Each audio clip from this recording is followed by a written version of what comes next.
Hello everyone, welcome to UPSC IQ tab. आज के इस वीडियो में we are going to start with जो पीवाईक्यू सीरीज का जो मॉडर्न इंडियन हिस्ट्री का पार्ट है उसको आज हम स्टार्ट करेंगे। नाउ अगर आपने इसके पिछले के वीडियोस नहीं देखे हैं तो आप जाकर उसको देख सकते हैं, जिसके अंदर हमने एंशिएंट इंडियन हिस्ट्री और जो मिडिवल इंडियन हिस्ट्री है उसके जितने भी प्रीवियस ईयर क्वेश्चन पेपर्स हैं उन सबको डिस्कस किया है। जितने भी क्वेश्चंस एंशिएंट और मिडिवल हिस्ट्री के टॉपिक वाइज क्वेश्चंस आए हैं उनको हमने डिस्कस कर लिया है। सो आज के इस वीडियो से हम मॉडर्न इंडियन हिस्ट्री के थीम वाइज और टॉपिक वाइज क्वेश्चंस को डिस्कस करेंगे and will try to understand कि किस किस टाइप के क्वेश्चंस आ रहे हैं, किस किस थीम से क्वेश्चन पूछे जा रहे हैं। तो आज का जो पहला टॉपिक है उसमें हम लेटर मुगल्स और जो अराइवल ऑफ यूरोपियंस है उनके बारे में बात करेंगे कि इसके बारे में क्या क्या चीज़ें पूछी जा रही हैं और कौन कौन से क्वेश्चंस बहुत ज़्यादा इंपॉर्टेंट है। ऑलराइट, सबसे पहली चीज़ क्वेश्चन 1995 के अंदर पूछा जाता है। ये एक मैप बेस्ड क्वेश्चन था, बहुत ही आसानी से सॉल्व हो सकता था। The question says examine the map given below. The question says the places marked 1, 2, 3 and 4। देखो 1 यहाँ पर, 2 यहाँ पर, 3 यहाँ पर एंड 4 यहाँ पर। They were respectively the seats of power। बोल रहा है ये चारों प्लेसेस जो है वो कहीं ना कहीं एक पावर सीट्स थी, मतलब यहाँ पर पावर का मेन सेंटर हुआ करता था जिसका मराठा एम्पायर का। तो बोल रहा है मराठा एम्पायर के जो 4 पावर सेंटर्स हैं, कौन सा पावर सेंटर मतलब कौन सा जो बेसिकली फैमिली था मराठास का वो कहाँ से रूल किया करता था। जैसे सिंध्यास थे तो सिंध्यास इनमें से कहाँ से रूल करते थे, होलकर्स कहाँ से रूल करते थे, गायकवाड़ कहाँ से करते थे और भोसलेस कहाँ से करते थे। ये क्वेश्चन पूछा गया है सबसे पहले।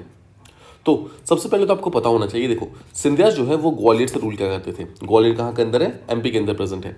सेकेंड, होलकर्स जो थे they ruled from Indore. Third, Gaikwad from Baroda and Bhosle from Nagpur.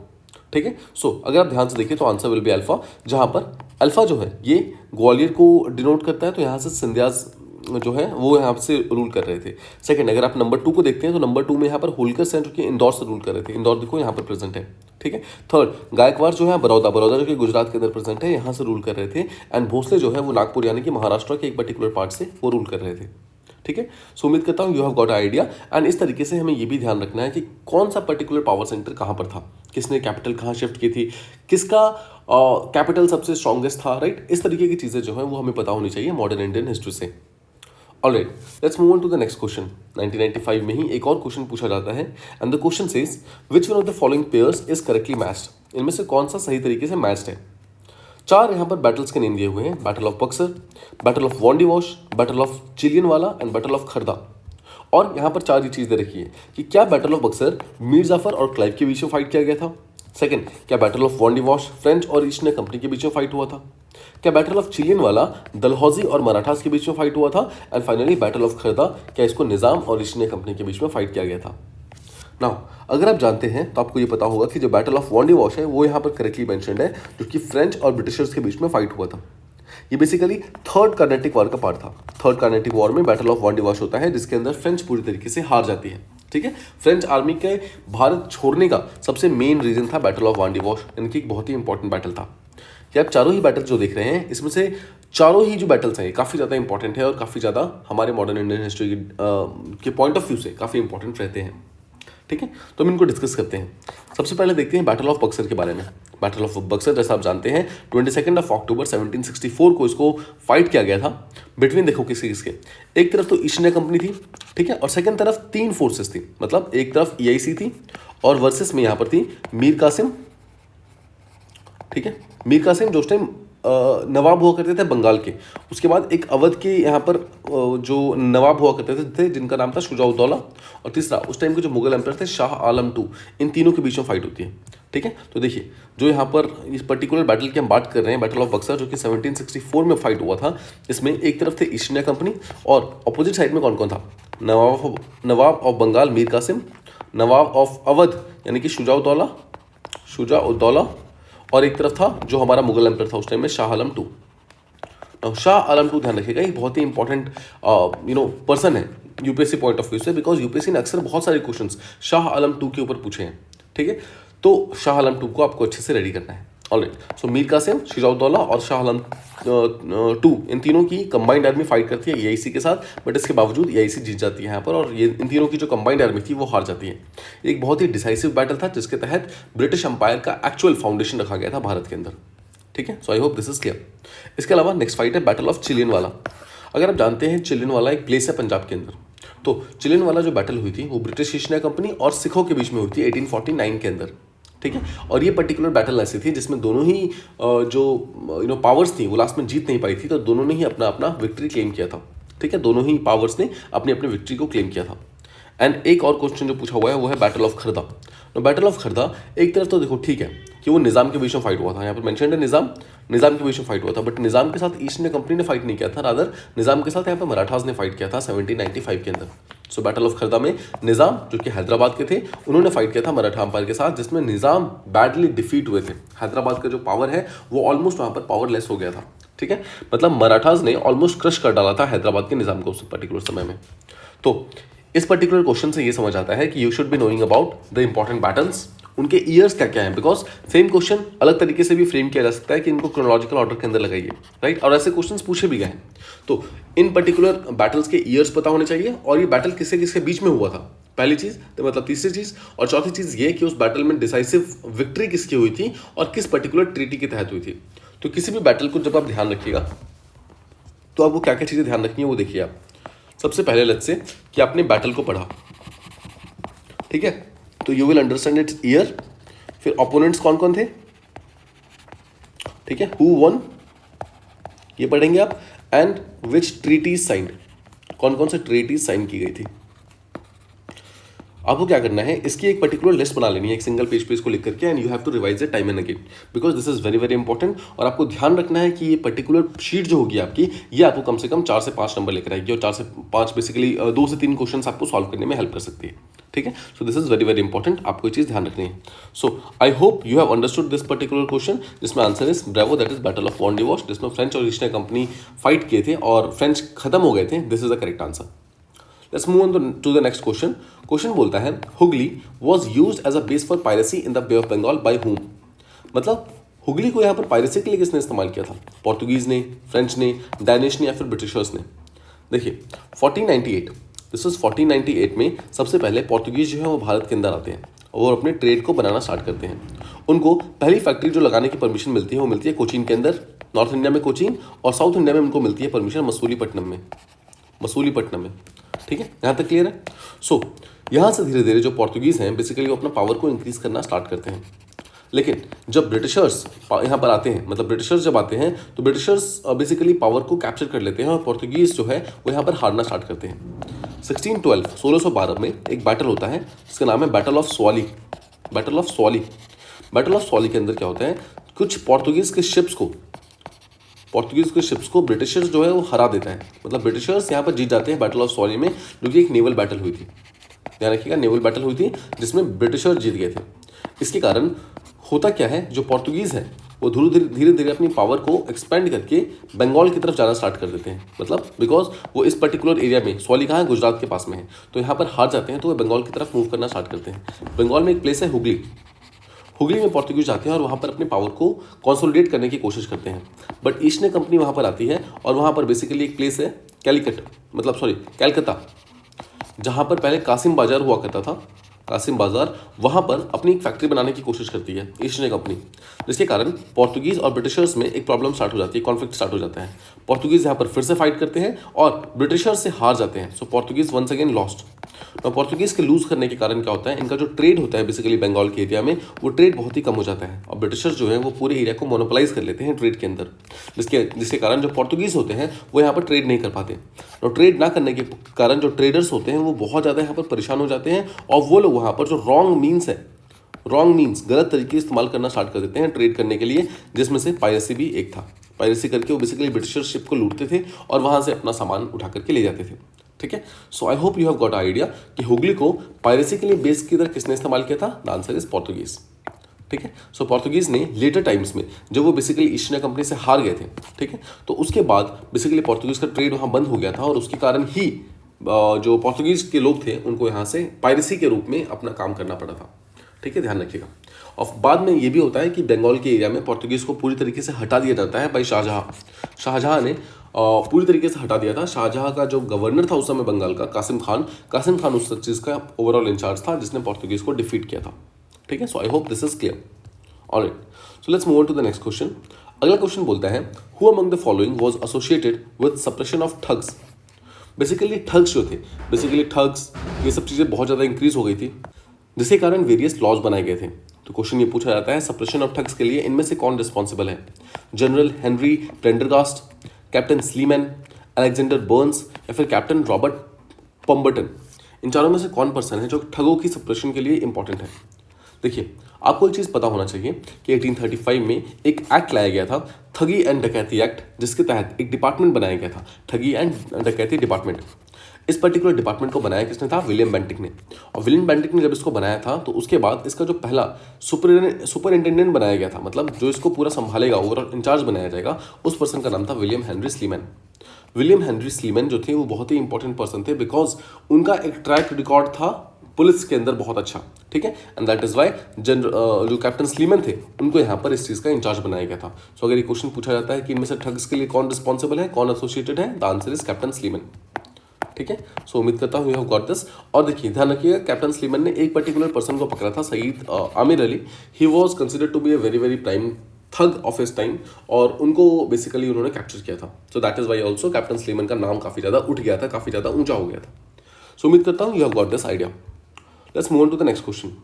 अगला क्वेश्चन फिर से एक मैच द फॉलोइंग का क्वेश्चन है। क्वेश्चन कहता है match list 1 with list 2 and select the correct answer using the codes given below. Now I hope आपको याद होगा, मैंने थोड़ी देर पहले आपको बताया था कि जब भी आप बैटल्स करेंगे तो आपको उसके साथ में ईयर्स भी करने हैं, आपको ईयर्स भी आपको पता होने चाहिए। You should not be knowing dates आप ना करो तो that is completely fine, but years आपको डेफिनेटली पता होने चाहिए, राइट। अब कुछ बैटल्स ऐसे होते हैं जिसके ईयर्स भी, जिसके डेट्स भी काफी इंपॉर्टेंट होते हैं, जैसे कि battle of Buxar was fought on 22 October 1764। So just remember 22 October also, because वो कहीं ना कहीं डायरेक्टली इनडायरेक्टली आपको क्वेश्चन सॉल्व करने में हेल्प कर सकता है, ठीक है। बट हर एक बैटल का आपको डेट याद करने की जरूरत नहीं है, only the most important ones. Alright, यहाँ पर क्वेश्चन बोला है कि हमें मैच करना है, ठीक है। तो 4 बैटल्स के नेम दिए हुए हैं। फर्स्ट एंग्लो बर्मीज वॉर, देखो पहला एंग्लो बर्मीज वॉर कब हुआ था, then first Anglo Afghan war कब हुआ था, फर्स्ट एंग्लो मराठा वॉर कब हुआ था, और मैसूर वॉर में सेकंड एंग्लो मैसूर वॉर कब हुआ था। सो 3 आप क्वेश्चन पूछे हुए हैं कि फर्स्ट वॉर कब हुई थी, और एक पूछा हुआ है कि सेकंड वॉर कब हुआ था। यहाँ पर जो ईयर्स अगर आप ध्यान से देखिए तो 1775, 80, 1824 और 1838 इस तरीके से क्वेश्चन पूछे हुए हैं। नाउ आपको यहाँ पर सबसे पहले तो ढूंढिए आपको इनमें से पता कौन सा है, कौन सा ऐसा है जो काफ़ी ज़्यादा फेमस है।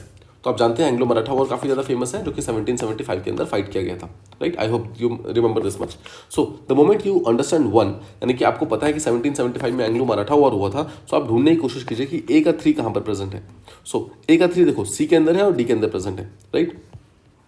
तो देखो ए का 3 हो गया। अब देखो सेकंड एंग्लो मैसूर वॉर कब हुआ था, तो फर्स्ट एंग्लो मैसूर और सेकंड जो एंग्लो मैसूर वॉर हुआ था उसके बीच में ज़्यादा डिफरेंस नहीं था। तो आपको पता होगा जो सेकंड एंग्लो मैसूर वॉर हुआ था बेसिकली हैदर अली के साथ में, वो 1780 के अंदर हुआ था, राइट।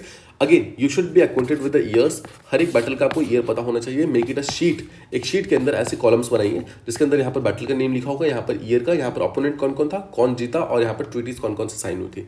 इस तरीके से एक पर्टिकुलर कॉलम बनाने से आप बहुत ही आसानी से इस चीज़ को सॉल्व कर सकते हैं, ठीक है। Just remember second Anglo Mysore war जो हुआ था 1780 के अंदर हुआ था। इसके अलावा जो एंग्लो बर्मीज वॉर स्टार्ट हुआ था वो 1824 के अंदर स्टार्ट हुआ था, और जो पहला एंग्लो अफगान वॉर था वो 1838 के अंदर बेसिकली स्टार्ट हुआ था।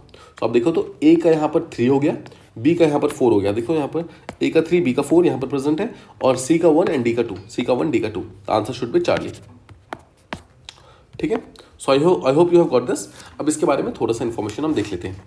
जैसा मैंने आपको बताया, पहला एंग्लो मराठा वॉर जो था वो 1775 के अंदर हुआ था, और वो रघुनाथ राव जो कि एक बेसिकली पेशवा थे, मतलब मराठास के पेशवा थे, वो और जो ब्रिटिशर्स ईस्ट इंडिया कंपनी थी उनके बीच में फाइट हुई थी। ट्रीटी ऑफ सूरत और ट्रीटी ऑफ सालबाई के साथ वो खत्म होती है, मतलब ट्रीटी ऑफ सूरत के साथ वो स्टार्ट होती है और ट्रीटी ऑफ सालबाई के साथ ये पर्टिकुलर जो वॉर थी वो खत्म होती है, ठीक है। सेकंड एंग्लो मैसूर वॉर 1780 के अंदर होता है। मैसूर के साथ देखो, एंग्लो मैसूर वॉर में मैसूर तो होगा ही, और साथ में ब्रिटिश इंडिया कंपनी होगा। एंग्लो का मतलब होता है इंग्लिश मतलब इंग्लिश ईस्ट इंडिया कंपनी, दोनों के बीच में फाइट होती है, जिसमें हैदर अली जो होता है वो निजाम की हेल्प लेता है और मराठास की हेल्प लेता है और ब्रिटिशर्स को हरा देते हैं। तो just remember second Anglo Mysore war में ब्रिटिशर्स लॉस्ट अगेंस्ट मैसूर, और फिर थर्ड मैसूर वॉर में क्या होता है, हैदर अली मारा जाता है, और जो फोर्थ मैसूर वॉर होता है उसमें टीपू सुल्तान मारा जाता है। जस्ट रिमेंबर दिस थिंग, ठीक है। सेकंड एंग्लो मैसूर वॉर यहाँ पर जो हैदर अली थे वो जीत गए थे, ठीक है। Third first Anglo Burmese war, Burma यानी कि अभी जो म्यांमार है उनके साथ जो फाइट हुई थी वो 1824 के अंदर फाइट हुई थी।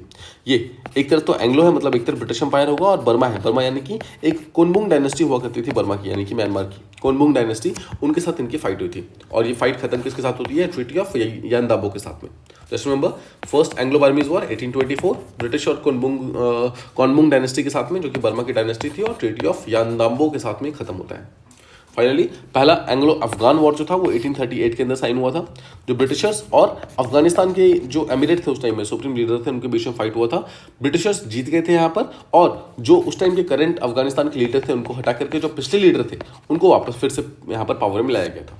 तो इस पर्टिकुलर क्वेश्चन से you have totally understood the meaning, the importance of this particular part, कि बैटल्स के ईयर्स हमें पता होने चाहिए। प्लीज़ ये मत समझिएगा कि यूपीएससी यहाँ पर स्टैटिक क्वेश्चंस नहीं पूछता है, डेटा नहीं पूछता है, फैक्ट नहीं पूछता है। ऐसे ईयर्स वाले क्वेश्चन डेफिनेटली पूछता है यूपीएससी। ऐसे डेटा नहीं पूछता, फैक्ट नहीं पूछता है जो कि रिडंडेंट होते हैं, जो कि काम के नहीं होते हैं, वैसे डेटास नहीं पूछता है। But these are very very important battle years, और ये बैटल ईयर्स हमें पता होने चाहिए। Alright, let's move ahead. अगला क्वेश्चन जो है ये बोलता है, at a time when empires in Europe were crumbling before the might of Napoleon, मतलब यूरोप के ज़्यादातर जो एम्पायर्स थे जब वो नेपोलियन के सामने घुटने टेक रहे थे, विच one of the following governor generals kept the British flag flying high in India. कौन था ऐसा ब्रिटिशर एम्पायर था जिसने बेसिकली हार नहीं मानी थी और उसने बेसिकली काफ़ी अच्छे तरीके से नेपोलियन का सामना किया था? Was it Warren Hastings, was it Cornwallis, Wellesley, या फिर लॉर्ड हेस्टिंग्स? अच्छा, यहाँ पर आपको ध्यान रखना है, वॉरेन हेस्टिंग और हेस्टिंग दो डिफरेंट पर्सन है, ठीक है, दोनों सेम नहीं है। Alright, the answer will B Lord Hastings. I hope ये आपको जानते होंगे। लॉर्ड हेस्टिंग जो है यहाँ पर 1813 से लेकर 1823 के बीच में पावर में आए थे, और लॉर्ड हेस्टिंग ये वो थे जिनके टाइम में 1813 का चार्टर एक्ट बेसिकली पास हुआ था, ठीक है। इसके अलावा इन्होंने दो और इंपॉर्टेंट बैटल्स की थी। पहला था एंग्लो नेपालीज वॉर, और दूसरा था थर्ड एंग्लो मराठा वॉर। तीसरा एंग्लो मराठा वॉर था, वो भी लॉर्ड हेस्टिंग के टाइम में ही हुआ था। तो जस्ट रिमेंबर, ठीक है। आई होप आपको ये चीज़ ध्यान रहेगा, नेपोलियन से फाइट करने वाला जो उस टाइम का जनरल हुआ करता था उनका नाम था लॉर्ड हेस्टिंग्स। ऑलराइट, ठीक है। So I hope you have got this thing. Let's move ahead, अगले क्वेश्चन की तरफ चलते हैं। अगला क्वेश्चन बोलता है, the term imperial preference was applied to what. Imperial preference का मतलब क्या है? पहला बोलता है special privilege on British imports in India. तो क्या ये इंपीरियल प्रेफरेंस है? ठीक है, देखो पहले इंपीरियल प्रेफरेंस का मतलब समझो। इंपीरियल मतलब होता है something that is related to king, preference मतलब किंग जो प्रेफर करते हैं। सो ऐसा कौन सा चीज़ है जो इंपीरियल प्रेफरेंस का पार्ट बन सकता है? जो स्पेशल प्रिविलेजेस है on British imports in India, क्या वो है? या फिर the racial discrimination by the Britishers, जो ब्रिटिशर्स हमसे रेशियल डिस्क्रिमिनेशन करते थे, क्या उस चीज़ को वो अपना इंपीरियल प्रेफरेंस मानते थे? या फिर subordination of Indian interest to that of the Britishers, मतलब ब्रिटिशर्स के इंटरेस्ट के सामने में इंडियन इंटरेस्ट को छोटा दिखाना, क्या ये इंपीरियल प्रेफरेंस है? या फिर the preference given to British political agents over Indian princes, जो भारतीय प्रिंस थे यानी कि जो प्रिंसली स्टेट्स के जो राजा हुआ करते थे, जो राजकुमार हुआ करते थे, उनके ऊपर जो बेसिकली ब्रिटिशर पॉलिटिकल एजेंट्स थे, क्या वो उनका पावर ज़्यादा होना, उसे हम इंपीरियल प्रेफरेंस कहेंगे।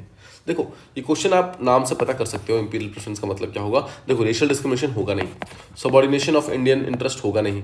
अब यहाँ पर ऑप्शन आ गया तो ए या फिर डी में से कोई एक होना चाहिए। पहला बोल रहा है कि जो स्पेशल प्रिविलेजेस मिलते थे ब्रिटिशर्स को इंपोर्ट्स में, क्या हम उसको प्रेफरेंस बोलेंगे? या फिर जो प्रेफरेंस जो ब्रिटिश पॉलिटिकल एजेंट्स को जो एक्स्ट्रा पावर मिलती थी हम उसको प्रेफरेंस बोलेंगे? तो देखो जब ब्रिटिश ईस्ट इंडिया कंपनी यहाँ पर आई थी उनका मेन काम क्या था? ट्रेड। सो उनको अगर किसी भी टाइप का प्रेफरेंस चाहिए था तो वो ट्रेड में चाहिए था, राइट। वो ट्रेड में बेसिकली अपने आप को आगे बढ़ाना चाहते थे। सो सिंपल वर्ड्स में देखो, जब भी ब्रिटिशर्स भारत के अंदर कुछ भी एक्सपोर्ट करते थे तो उनको कम पैसा देना पड़ता था, तो उसके ऊपर ड्यूटीज बहुत ही कम लगती थी। लेकिन जब भी इंडिया ब्रिटिशर्स में यानी कि ब्रिटिश एम्पायर में कुछ भी चीज़ एक्सपोर्ट करना चाहता था तो वहाँ पर जो था बहुत ज़्यादा एक्स्ट्रा टैक्सेस उसको पे करने पड़ते थे, बहुत ज़्यादा उसको हाई ड्यूटीज पे करनी पड़ती थी। इसी चीज़ को यहाँ पर इंपीरियल प्रेफरेंस बोला जाता है कि जो यूके का जो राजा रानी थे उन्होंने ये रूल पास किया था कि जब भी इंडियंस कुछ भी सामान अपना एक्सपोर्ट करेंगे तो उसको हम आसानी से मार्केट के अंदर नहीं आने देंगे। इसी चीज़ को यहाँ पर इंपीरियल प्रेफरेंस बोला जाता है, जिसके तहत जो ब्रिटिशर्स हैं वो अपने खुद के सामान को बहुत ही आसानी से इंडियन मार्केट के अंदर ला सकते थे और कैप्चर कर सकते थे इंडियन मार्केट को। I hope this is clear. Let's move on to the next one. यहाँ हम बात करने वाले हैं who among the following Indian rulers established embassies in foreign countries on modern lines. जैसे हम अभी करंट के टाइम्स में इंडिया जो है अलग अलग कंट्री के साथ अपनी एम्बेसीज, कॉन्सुलेट्स इन सबको बनाती है, मेंटेन करती है। तो कौन सा ऐसा इंडियन रूलर हुआ करते थे जिन्होंने भी सेम तरीके का जो रूल था अपनाया था? Was it Haider Ali, was it Mir Qasim, Shah Alam II, या फिर टीपू सुल्तान? देखो, मीर कासिम जो था वो बंगाल का गवर्नर था, उसके पास इतनी पावर नहीं थी कि वो भारत की तरफ से अपने एम्बेसीज को भेजे। शाह आलम टू एक बहुत ही वीक रूलर थे, जैसे मैंने आपको बताया था शाह आलम टू के ऊपर लगातार क्वेश्चन आते हैं, ध्यान रखिएगा इस चीज़ को। तो शाह आलम टू भी बहुत वीक रूलर थे, वो भी ज़्यादा कुछ नहीं कर पाए थे, यहाँ तक कि वो बैटल ऑफ बक्सर में हार भी गए थे, राइट।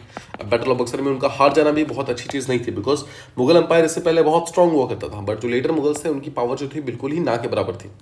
नेक्स्ट आंसर या तो हैदर अली होगा या फिर टीपू सुल्तान, बिकॉज हैदर अली और टीपू सुल्तान दोनों के ही अच्छे रिलेशन थे बाकी कंट्री के साथ में, और वो लगातार अपने एम्बेसीज भेजा करते थे। तो इनमें से कौन था जिसने एम्बेसीज को भेजना स्टार्ट किया था? The answer is Tipu Sultan. ध्यान रखिएगा, Haider Ali was the father of Tipu Sultan, but still Haider Ali ने ये चीज़ कभी नहीं की थी। Tipu Sultan was the one जो कि इतने विजनरी थे, जिन्होंने सोचा था कि अगर हम एम्बेसीज भेजते हैं तो हम अच्छे रिलेशन बना सकते हैं बाकी कंट्री के साथ में।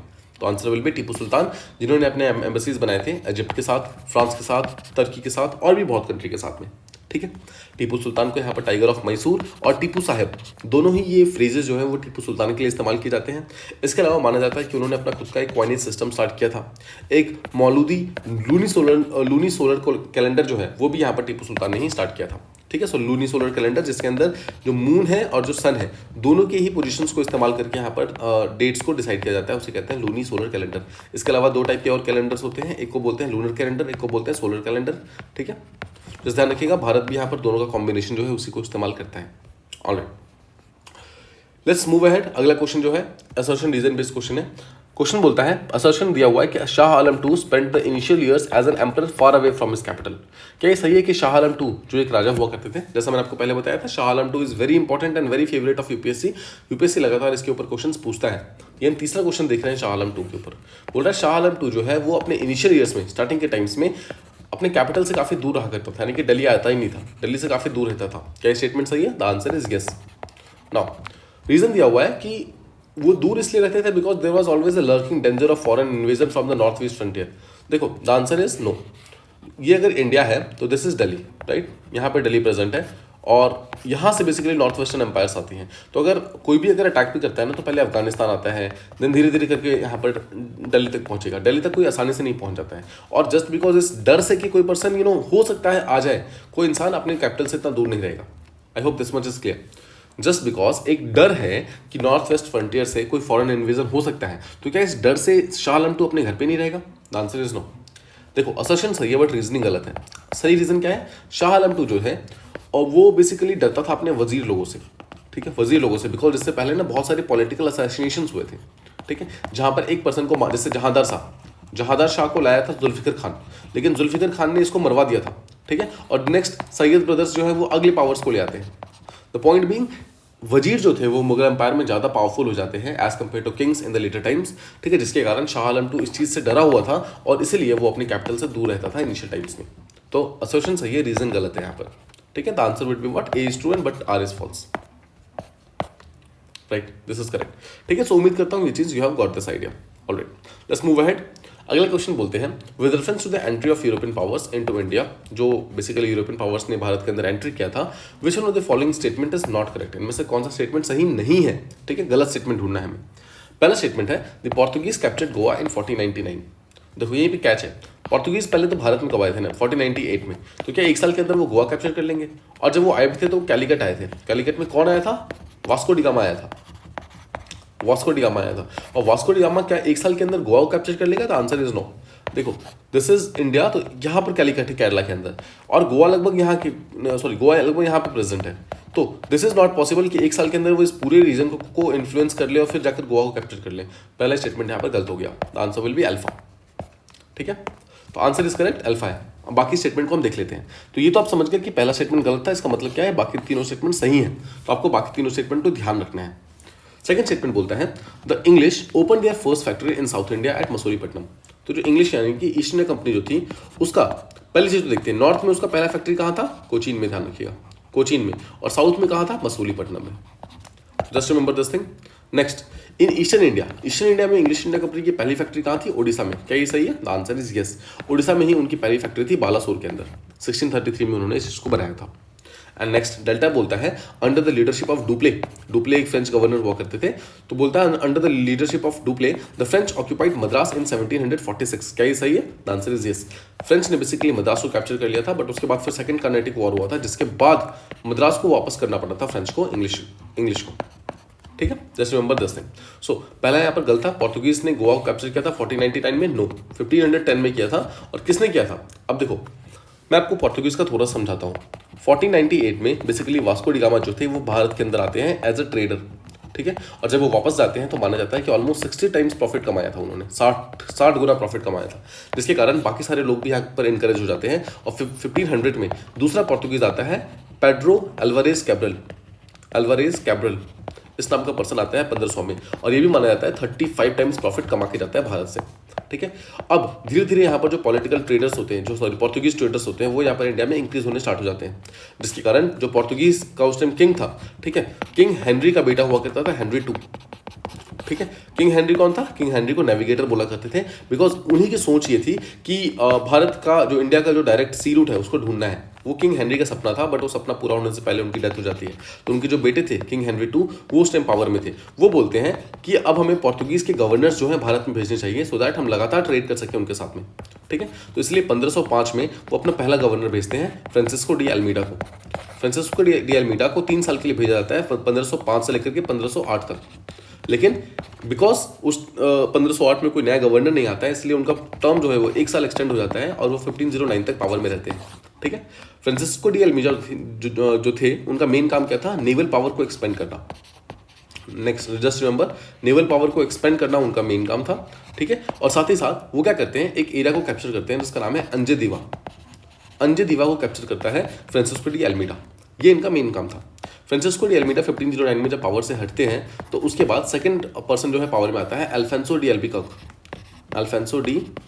अल्बुकर्क, ठीक है। अब अल्बुकर्क जो थे, ये भी काफ़ी इंपॉर्टेंट राजा हुआ करते थे, सॉरी इंपॉर्टेंट गवर्नर हुआ करते थे, और माना जाता है कि पोर्तुगीज एम्पायर के जो रियल फाउंडर वो बेसिकली अल्फोंसो डी अल्बुकर्क थे।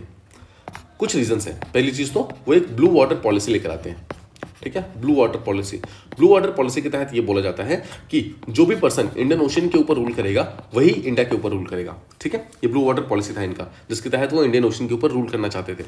सेकंड, ये रूल करने के लिए वो एक कार्टेज सिस्टम लेकर आते हैं। कार्टेज सिस्टम का मतलब होता है दस्तक सिस्टम या फिर पास सिस्टम या फिर एक परमिट सिस्टम।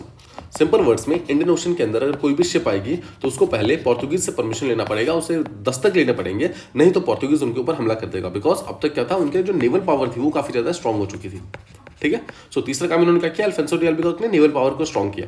चौथा, वो जानते थे कि अगर भारत के अंदर हमें रहना है तो इंडियन कस्टम्स को अपनाना होगा, इसलिए उन्होंने पोर्तुगीज जो मेन थे उनको ये एनकरेज किया कि आप इंडियन वुमेन से शादी करो और उनको पोर्तुगीज कस्टम सिखाओ। सो बेसिकली उनका एक रूल था, वो बोलते थे Indian by looks but Portuguese by custom, ठीक है। तो वो चाहते थे कि लोग जो है वो इंडियंस रहे सिर्फ लुक से, बाकी सारे काम वगैरह पोर्तुगीज की तरह करें। तो ये भी अल्फोंसो डी अल्बुकर्क का एक इंपॉर्टेंट पॉइंट था। इसके अलावा उन्होंने 3 पार्ट्स कैप्चर किए थे, एक गोवा कैप्चर किया, एक हुगली कैप्चर किया और एक बालासोर कैप्चर किया। ये 3 एरियाज उन्होंने कैप्चर कर लिए, ठीक है। और 1509 से लेकर के 1515 तक वो रहते हैं। 1515 में उनकी डेथ हो जाती है, जिसके बाद पोर्तुगीज को बहुत बड़ा धक्का लगता है, बिकॉज 1515 के बाद उनके पास कोई भी केपेबल गवर्नर नहीं आता है, ठीक है। जस्ट रिमेंबर, 1515 से लेकर के 1529 तक ये जो पीरियड था, इसे एक वैक्यूम पीरियड कहा जाता है, जिसके अंदर कोई भी इंपॉर्टेंट पोर्तुगीज गवर्नर था वो पावर के अंदर नहीं आया, ठीक है। एक पर्सन आया था 1524 में, वास्को डी गामा वापस आए थे एज अ गवर्नर। 2 साल के लिए वो पावर में रहते हैं, 1524 से लेकर 1526 तक 2 साल के लिए वो गवर्नर की तरह रहते हैं, और उसमें भी वो कुछ बहुत ज़्यादा कर नहीं पाए थे। उसके बाद 1529 के अंदर एक पर्सन आता है नीनो दा कुन्हा, ठीक है। और नीनो दा कुन्हा जो है वो यहाँ पर एक इंपॉर्टेंट पोर्तुगीज गवर्नर बनते हैं, ठीक है। अभी जो पोर्तुगीज गवर्नर बेसिकली बनते हैं, ये रहते हैं ऑलमोस्ट लंबे 9 साल तक और 1538 तक के पावर में रहते हैं, बट ऐसा नहीं था कि उन्होंने बहुत कुछ किया था, ठीक है। अब अगर आप यहाँ से देखो तो फ्रांसिस्को डी अल्मीडा जो थे यहाँ पर, जो पहले यहाँ पर पर्सन थे, वो यहाँ पर एक दीव को कैप्चर करना चाहते थे। दीव नाम का जो प्लेस है, दमन एंड दीव, उसको कैप्चर करना चाहते थे, बट ये कर नहीं पाए थे। और दीव के फाइट के अंदर ही बेसिकली जो अल्मीडा का बेटा था, सन जो था, वो यहाँ पर मारा जाता है। लेकिन इस दीव को कैप्चर करने का जो मेन सपना था वो यहाँ पर नीनो दा कुन्हा पूरा करता है, दीव को कैप्चर करके, ठीक है। So I hope you have understood thing. ये यहाँ पर एंटायर पोर्तुगीज को हमने यहाँ पर डिस्कस कर लिया इन शॉर्ट, जिसमें इंपॉर्टेंट जितने भी पोर्तुगीज गवर्नर थे उन सबको भी हमने डिस्कस कर लिया है। सो उम्मीद करता हूँ इसी तरीके से आप भी जितने भी इंपॉर्टेंट इवेंट्स हैं, जितने इंपॉर्टेंट पर्सनैलिटीज हैं अलग अलग एम्पायर्स के, उन सबको आप ऐसे ही रिवाइज करेंगे, ऐसे ही डिस्कस करेंगे। So I hope you have understood this thing. 1499 में नहीं, रादर 1510 में गोवा को कैप्चर किया गया था। By whom? By by Alfonso de Albuquerque. No, जब अल्फोंसो डी अल्बुकर्क नया नया आया था ना, तो उसको गोवा को कैप्चर करने का ऑर्डर नहीं मिला था, ध्यान रखिएगा। He was not given the order to capture Goa, rather उसको जो कैप्चर करने का ऑर्डर मिला था वो था इंपॉर्टेंट चोक पॉइंट्स। उसको इंपॉर्टेंट चोक पॉइंट जैसे कि straight of Hormuz, straight of Adam और स्ट्रेट ऑफ मलाका, ये तीनों चीजें कैप्चर करने के लिए बोली गई थी। और ये क्यों था, याद कीजिए, अल्फोंसो डी अल्बुकर्क का एक ब्लू वाटर पॉलिसी था, जो मैंने आपको भी बताया। ब्लू वाटर पॉलिसी क्या बोलता था कि जो इंडियन ओशन के ऊपर रूल करेगा वही बेसिकली इंडिया के ऊपर रूल करेगा। और इंडियन ओशन को रूल करने के लिए आपको जितने भी इंपॉर्टेंट चोक पॉइंट्स थे वो सारे के सारे चोक पॉइंट्स को कैप्चर करना बहुत इंपॉर्टेंट था। एंड दैट इज वाई उन्होंने state of Hormuz, state of Malacca और स्टेट ऑफ एडम तीनों को कैप्चर करने की बात की थी। बट साथ ही साथ उसने गोवा को भी कैप्चर कर लिया था from Bijapur. Just remember this thing, Bijapur सल्तनत जो थे उससे उसने कैप्चर कर लिया था 1510 के अंदर। आई होप दिस पर्टिकुलर क्वेश्चन जो है और आपका कंसेप्ट जो है, दोनों चीजें यहाँ पर क्लियर हो गई होंगी। Let's move ahead. अगला क्वेश्चन हम बात करते हैं। In India among the following locations the Dutch established their earliest factory what. देखो ध्यान से देखो, यहाँ पर बोला है अमंग द फॉलोइंग लोकेशंस, ये नहीं पूछा है कि ओवरऑल डच की फैक्ट्री पहली कौन सी थी, ठीक है, बिकॉज डच की पहली फैक्ट्री कहां पर थी, मसूलीपट्टनम में, मसूलीपट्टनम। तो दो चीजें हमें पता चल गई। देखो, अगर हम ईस्ट इंडिया कंपनी की बात करते हैं, ब्रिटिश ईस्ट इंडिया कंपनी की बात करते हैं, उनकी पहली फैक्ट्री कहां पर थी, इट वॉज इन कोचीन। इनकी पहली साउथ में फैक्ट्री कहां पर थी, मसूलीपट्टनम। इनकी पहली ईस्ट में फैक्ट्री कहां थी, ओडिशा, ठीक है, ये तो ईस्ट इंडिया कंपनी का हो गया। और डच की अगर हम बात करते हैं तो डच की पहली फैक्ट्री कहां थी, मसूलीपट्टनम। सेकेंड फैक्ट्री कहां थी, Pulicat. Just remember this thing, ठीक है, पहली फैक्ट्री थी मसूलीपट्टनम में और सेकंड फैक्ट्री थी पुलिकत में। सो क्वेश्चन बोल रहा है कि among the following locations Dutch की पहली फैक्ट्री कहां थी। अब यहां पर मसूलीपट्टनम का तो नाम ही नहीं है, तो ध्यान रखिएगा जो सेकंड फैक्ट्री थी बेसिकली डच की, वो थी पुलिकट में, इसलिए इसका आंसर भी पुलिकट हो जाएगा, बिकॉज फर्स्ट फैक्ट्री का यहां पर नाम नहीं दिया हुआ है। सो उम्मीद करता हूँ you have got this idea. इसलिए आप एक चीज ध्यान रखिएगा, जब भी आप फैक्ट्रीज वगैरह याद करते हैं, जब भी किसी इंपॉर्टेंट इवेंट्स को याद रखते हैं, तो सिर्फ टॉप 1 को याद नहीं रखना है, रादर टॉप 3 को याद रखना है। टॉप 3 को याद करने से क्या होता है, लेट्स से कि अगर फर्स्ट एंड सेकंड ऑप्शन में नहीं भी है तो भी आप थर्ड को आसानी से चूज कर सकते हैं, ठीक है। सो यहाँ पर आपको ध्यान रखना है, डच की फैक्ट्रीज को हम देख रहे हैं। डच की सबसे पहली फैक्ट्री मसूलीपट्टनम में, सेकंड पुलिकट में, थर्ड सूरत में, फोर्थ बिमिलीपट्टनम में और पांचवा चिंसूरा, दैट इज बंगाल, ठीक है। 5 एरियाज में उन्होंने अपनी फैक्ट्रीज बनाई थी। फिर से देखिए, पहली मसूलीपट्टनम यानी कि साउथ में, ठीक है, दूसरी पुलिकत में, ठीक है, पुलिकत यहाँ प्रेजेंट है, तीसरा सूरत के अंदर प्रेजेंट है यहाँ पे, चौथा प्रेजेंट है बिमिलीपट्टनम में, ठीक है, और यहाँ पर प्रेजेंट है चिंसूरा में। तो ये 5 फैक्ट्रीज डच की फैक्ट्रीज हैं और ये ऑर्डर के अंदर है, जस्ट रिमेंबर दिस थिंग, ठीक है। ऑलराइट, अभी ध्यान रखिएगा जो पुलिकत की फैक्ट्री थी यानी कि जो सेकंड अर्लीस्ट फैक्ट्री थी डच की, उसको उन्होंने नाम दिया था फोर्ट गैल्डेरिया, जिसको 1602 के अंदर बनाया गया था। और माना जाता है कि इस पर्टिकुलर टाइम के बाद में धीरे धीरे जो बेसिकली डच थे, उन्होंने इंडिया के अंदर अपना इंटरेस्ट छोड़ दिया था और वो इंडोनेशिया की तरफ मूव कर गए थे। जस्ट रिमेंबर, इंडोनेशिया की तरफ मूव करने वाला कौन था, इट वॉज डच, यानी कि होलैंड। डच और होलैंड दोनों सेम ही है, ठीक है। So I hope this is clear और आप समझ गए कि सबसे पहली फैक्ट्री मसूलीपट्टनम में थी, बट सेकंड फैक्ट्री जो थी पुलिकट के अंदर थी, that is why the answer is Pulicat. Alright, अगले क्वेश्चन की तरफ चलते हैं। नेक्स्ट क्वेश्चन बोलता है कंसीडर द फॉलोइंग स्टेटमेंट्स। पहला स्टेटमेंट है, इन the third battle of Panipat, कब हुआ था, 1761 में। तो बोला थर्ड बैटल ऑफ पानीपत में अहमद शाह अब्दाली डिफीटेड अब्राहम लोदी। क्या ये सही है कि जो तीसरा बैटल ऑफ पानीपत हुआ था उसमें बेसिकली इब्राहिम लोदी को हराया गया था, ठीक है, क्या ये चीज सही है? The answer is no. Just remember, तीसरा जो बैटल ऑफ पानीपत हुआ था वो अहमद शाह अब्दाली की फाइट हुई थी मराठास के साथ में, ठीक है। अगर आप यहाँ देखेंगे तो ये देखिए, this is the one, third battle of Panipat, यहाँ पर 1761 में फाइट हुआ था मराठा अंपायर और अहमद शाह अब्दाली के अंदर, और इसमें जीता कौन था, ध्यान रखिएगा, अहमद शाह अब्दाली वन, और मराठास यहाँ पर हार गए थे। और ये एक बहुत ही क्रशिंग डिफीट थी मराठास के लिए, because third battle of Panipat में हारने के बाद वो दोबारा अपने आप को बहुत ही स्ट्रांगली रिकवर कर नहीं पाते, ठीक है। सो यहीं से एक्चुअली मराठास का जो एंड किया था ना, वो ध्यान रखिएगा अहमद शाह अब्दाली ने किया था, मुगल्स ने नहीं किया था। पहला स्टेटमेंट गलत हो गया यहाँ पर। सेकंड बोलता है Tipu Sultan was killed in the third Anglo Mysore war. क्या ये सही है? Answer is no. मैंने आपको बताया था second Anglo Mysore war Hyder Ali जीत जाता है, third Anglo Mysore war Hyder Ali हार जाता है, यानी कि हैदर अली मारा जाता है, और फोर्थ एंग्लो मैसूर वॉर में टीपू सुल्तान मारा जाता है। तो Tipu Sultan was killed in third Anglo Mysore war, no, fourth में मारा जाता है। तो फर्स्ट भी गलत हो गया और सेकंड भी गलत हो गया, राइट।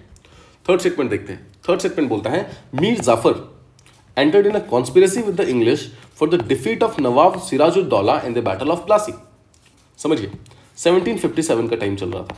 1757 में बेसिकली जो बंगाल के नवाब थे, बंगाल का नवाब जो था उसका नाम था सिराजुद्दौला, सिराजुद्दौला, ठीक है। इनको किसने अपॉइंट किया था? ऑब्वियसली मुगल्स ने अपॉइंट किया था। दिस इज क्लियर, यहाँ तक ठीक है। सो बेसिकली बंगाल के एक नवाब हुआ करते थे जिसको मुगल्स ने अपॉइंट किया था, उसका नाम था सिराजुद्दौला 1757 में। नाउ सेम टाइम में मुगल्स जो हैं वो बेसिकली परमिशन देते हैं ईस्ट इंडिया कंपनी को, यानी कि ब्रिटिश ईस्ट इंडिया कंपनी को, कि आप कॉइनेज इशू कर सकते हो, मतलब आप अपने खुद के कॉइन्स बना सकते हो बंगाल के रीजन में, ठीक है। और साथ ही साथ उसको ट्रेड करने की परमिशन दी, ट्रेड के दस्तख्त को इशू करने का परमिशन दिया। यहां पर समझो कि इस एरिया में, बंगाल के एरिया में कौन कौन ट्रेड करेगा, इस चीज की परमिशन भी अब ईस्ट इंडिया कंपनी खुद दे सकता है। मतलब मुगल्स ने बेसिकली यहां पर बोला कि एक तो बोला कि ईस्ट इंडिया कंपनी अब खुद से कॉइन भी बना सकती है, और बोला कि वो खुद से ट्रेड के परमिट्स भी दे सकती है। नाउ सोचो अगर आप बंगाल के नवाब हो और कोई दूसरा पर्सन आकर के आपके बदले में कॉइन इशू कर रहा है, आपके बदले में वो ट्रेड के परमिट्स दे रहा है, जबकि दोनों काम टेक्निकली आपको करने चाहिए, राइट, बट ये दोनों काम कोई और कर रहा है, तो ऑब्वियसली बंगाल का नवाब जो है फाइट करेगा इस पर्टिकुलर चीज से।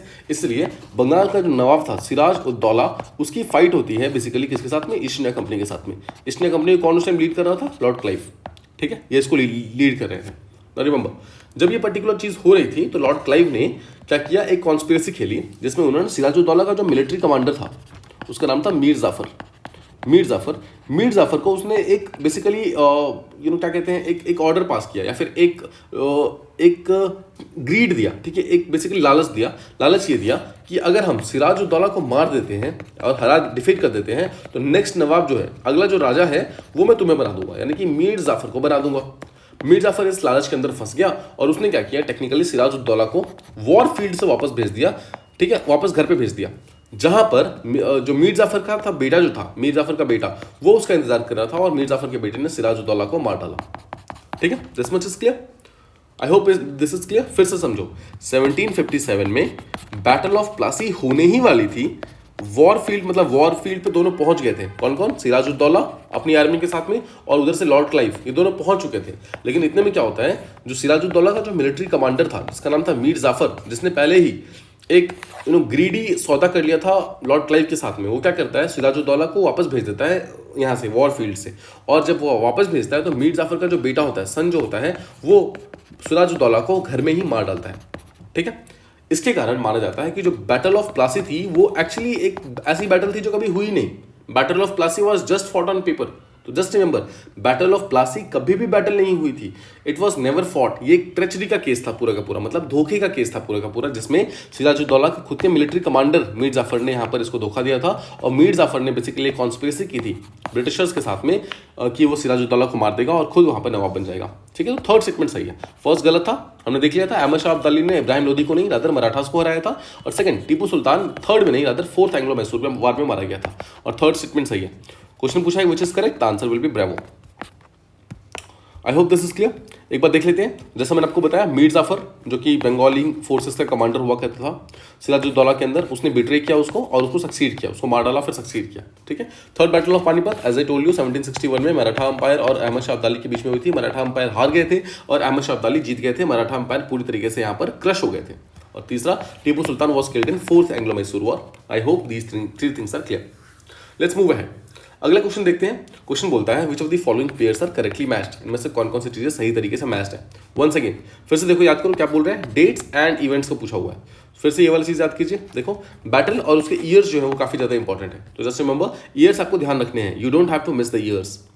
देखो, चार चीजें हैं। पहला बोल रहा है एंग्लो मराठा वॉर, दूसरा बोल रहा है थर्ड मैसूर वॉर, तीसरा बोल रहा है फर्स्ट एंग्लो बर्मीज वॉर और चौथा बोल रहा है Anglo second Sikh war.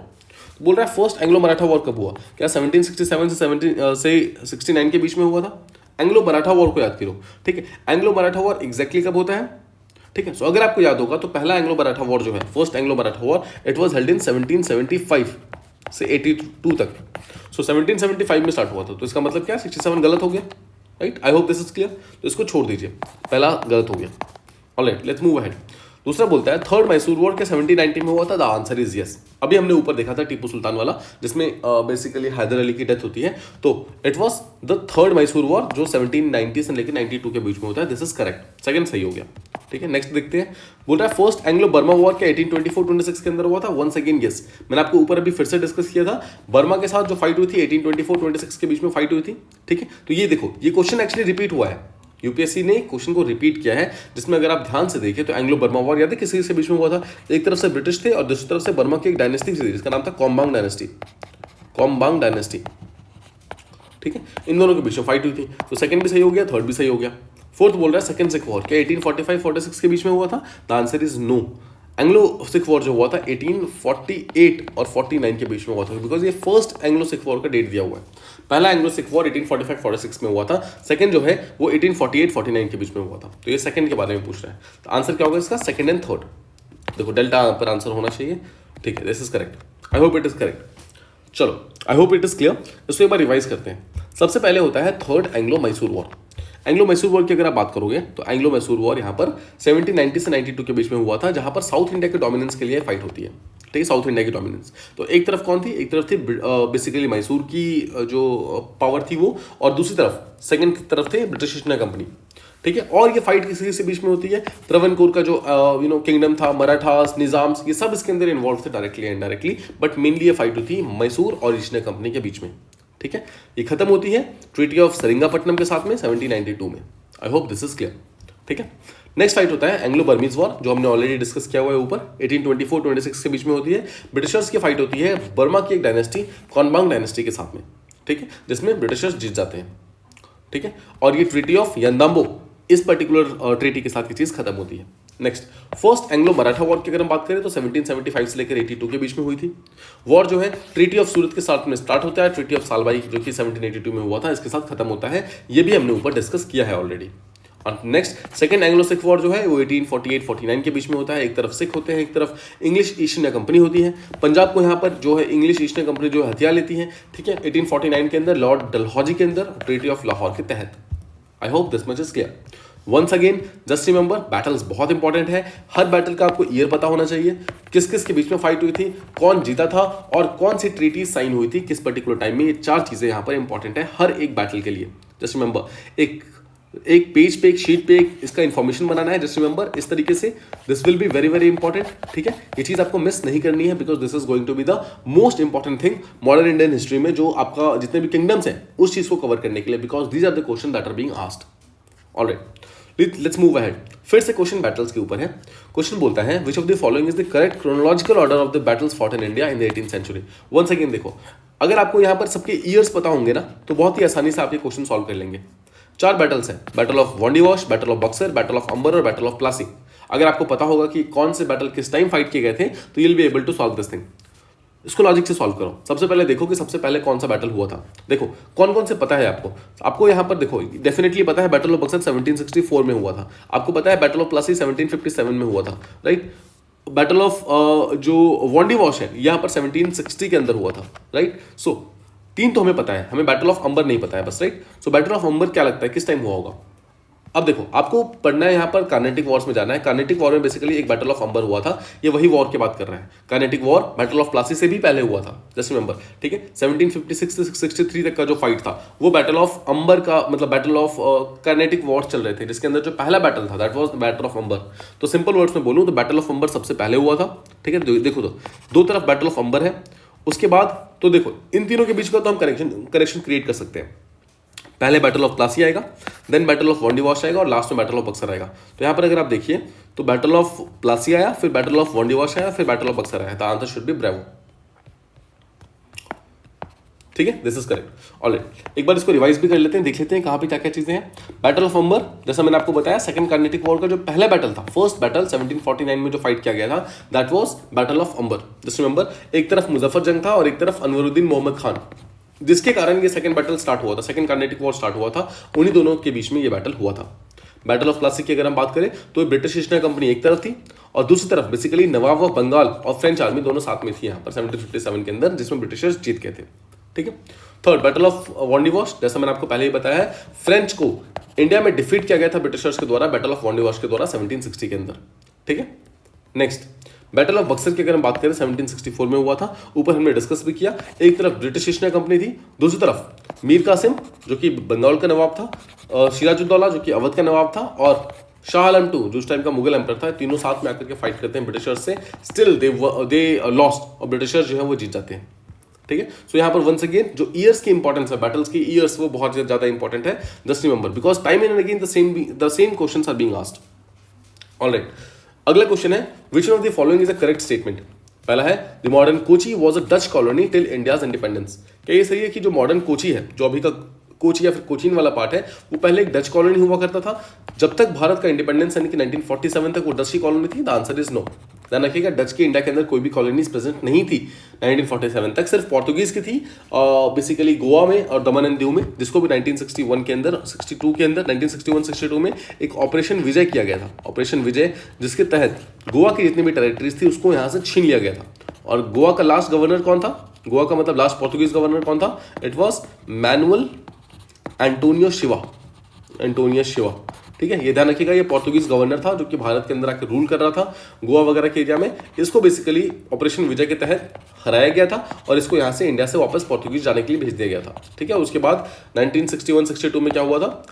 Goa, दमन और दीव, इन तीनों पार्ट्स को यूनियन टेरिटरी बना दिया जाता है, जिसमें से गोवा को 1987 में स्टेट बना दिया जाता है।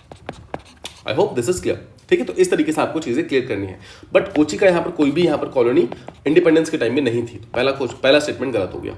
सेकंड स्टेटमेंट बोलता है the Dutch defeated the Portuguese and built fort Williams in the modern Kochi. क्या ये सही है? पहली चीज तो आपको पता होना चाहिए कि क्या डच की कोई भी फैक्ट्री कोची के अंदर प्रेजेंट थी? The answer is yes, Kochi के अंदर थी तो डेफिनेटली। ठीक है, सेकंड चीज, क्या यहाँ पे फोर्ट विलियम्स प्रेजेंट था? The answer is yes. Once again जब आप डच वाला पार्ट कंप्लीट करेंगे तो you will be getting to know कि डच की एक फोर्ट विलियम की फैक्ट्री हुआ करते थे इस पर्टिकुलर एरिया के अंदर भी। ठीक है, और क्या उन्होंने पोर्तुगीज को हराया था? The answer is yes.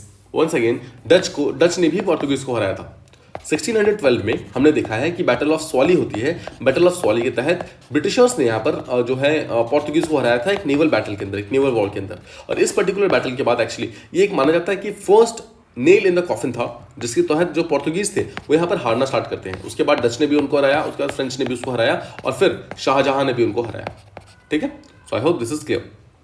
Alright, second statement यहाँ पर सही हो गया। देखो क्वेश्चन ये पूछा हुआ था कि सही कौन सा है, करेक्ट कौन सा है, तो we have already got it कि सही स्टेटमेंट ये वाला है, सेकंड स्टेटमेंट, कि फोर्ट विलियम्स को बनाया था कोची के अंदर डच ने पोर्तुगीज को डिफीट करके। बट हम बाकी दोनों स्टेटमेंट भी देख लेते हैं। थर्ड स्टेटमेंट बोलता है the modern Kochi was first a Dutch colony before the Portuguese took over. The answer is no. देखो ध्यान रखना, पोर्तुगीज पहले से ही थे वहां पर, डच बाद में आए थे, उल्टा नहीं था। यहाँ पर उल्टा स्टेटमेंट दिया हुआ है ना कि पहले डच कॉलोनी थी बाद में पोर्तुगीज आए। द आंसर इज नो, पहले पोर्तुगीज की कॉलोनी थी बाद में डच आए। ठीक है, तभी तो डच के बीच में फाइट हुई ना, तभी तो डच ने पोर्तुगीज को हराया और वहां पे अपना फोर्ट बनाया। और नेक्स्ट स्टेटमेंट है the modern Kochi never became a part of the British colony. क्या ऐसा था कि कोची कभी भी ब्रिटिशर्स का पार्ट नहीं था? The answer is no. याद करो, basically British East India Company की पहली फैक्ट्री कहाँ है? हमने बार बार डिस्कस किया उसको। पहली फैक्ट्री कहाँ है? कोचीन के अंदर ही तो है।